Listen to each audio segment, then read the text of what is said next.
When it's really noisy, do you try to find a quiet corner to hide in?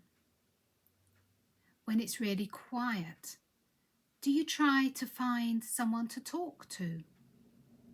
Parts of today's story are really noisy and other parts are really quiet. Let's open the book to the Bible story called On the Road to the Cross.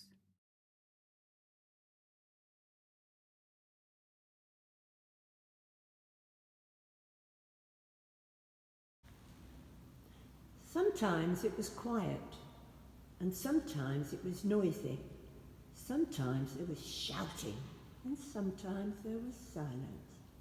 And sometimes there was a strange mixture of noise and quiet on that never-to-be-forgotten Friday. It was early in the morning, and Jesus was standing quietly in front of the noisy crowd. The religious leaders had taken him to Pilate, the Roman governor. They didn't like the thing that Jesus was saying, so they had him arrested and put on trial. They wanted to have him executed, but because the Romans ruled the country, Pilate had to make the final decision. The crowd had gathered to see what would happen. What would Pilate decide? Was Jesus going to live, or was he going to die? Pilate asked Jesus lots of questions, but Jesus didn't answer. Then Pilate asked him, "Are you the king of the Jews?" Jesus calmly replied, That is what you say. Pilate asked more questions, but Jesus just stood silently with his head bowed. Irritated that all his questions were not being answered, Pilate turned to the noisy crowd and whispered, "I have two prisoners here. Barabbas, a violent criminal, and Jesus, who some people think is the promised king."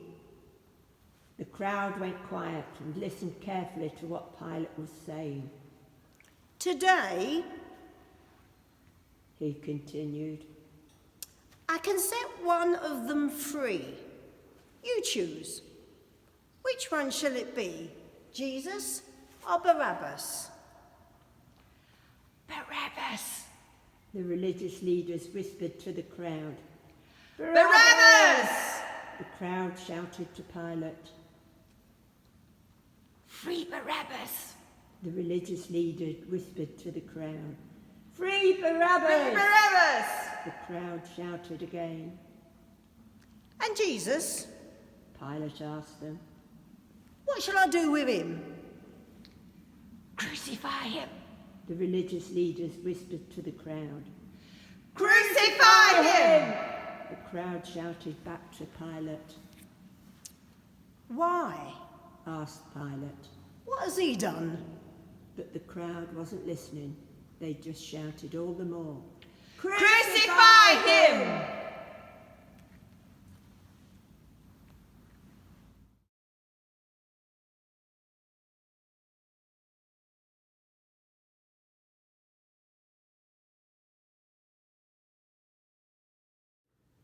So Pilate handed Jesus over to his soldiers. They dressed him up as a king, made fun of him, and put a crown of thorns on his head.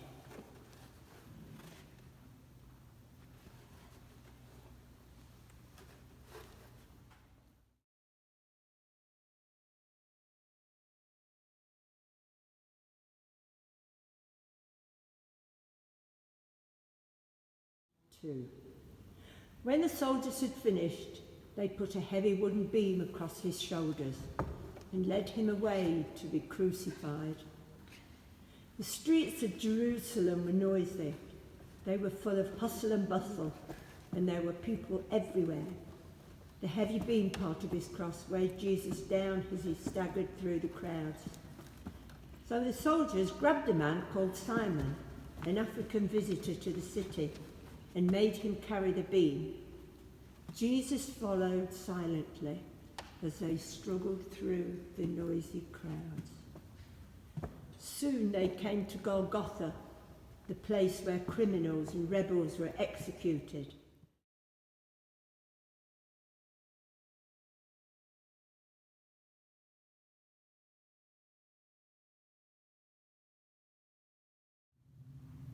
As the soldiers fixed Jesus to the cross, there was a lot of noise of people calling out and shouting at him as they passed by.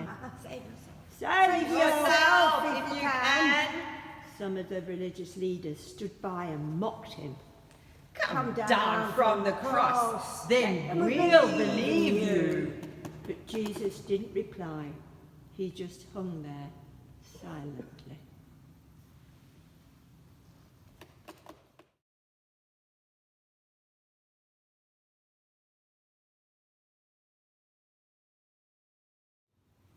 At midday, the sky went dark, and all the shouting and noise stopped.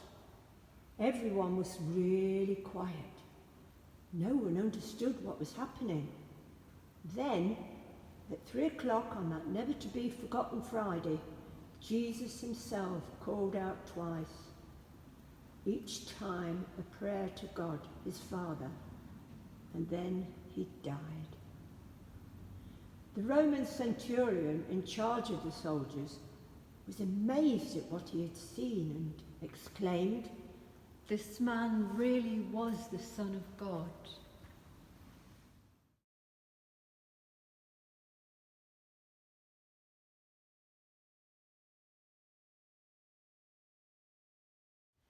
Later that day, in the quiet of the early evening, Joseph, one of the religious leaders who did believe in Jesus, slowly and carefully took his body down from the cross, released him from the beam, and laid him in a tomb in a garden far away from the noisy streets of Jerusalem.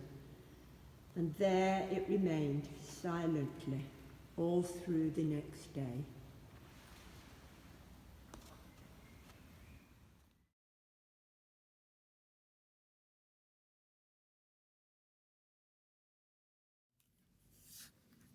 That was a sad story, wasn't it? But God didn't let it end like that. Next week, we will hear about the wonderful plan that God had to bring Jesus back to life. Close your eyes for a moment and think how calm and brave Jesus was, even when everyone was being mean and shouting at him. Think of a time when you have needed to be brave and calm, even if you felt like getting angry and upset.